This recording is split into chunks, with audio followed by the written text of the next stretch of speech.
Hello hello साथीहरु नमस्ते। आज छु म अम्बिकेश्वरी मन्दिरमा। हाम्रो दाङगुरामा रहेको अम्बिकेश्वरी मन्दिर आज घुम्न आएको बच्चालाई लिएर।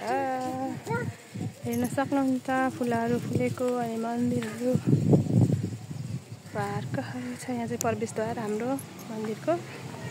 फुलहरू फुलेर ढकमक्कै राम्रो छ। बिहानी टाइममा पूजा गर्न आउँदा एकदमै मन आनन्द हुन्छ।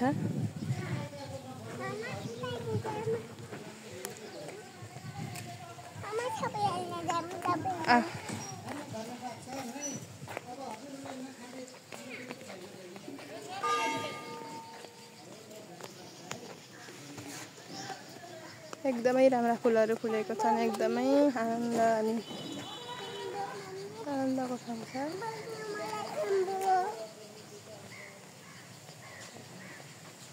कति राम्रो राम्रो फुलहरू फुलेको छ। मन्दिर वरिपरि एकदमै राम्रो अनि सफा सुन्दर फुलहरू थरीथरीका फुलहरू फुलेका छन्।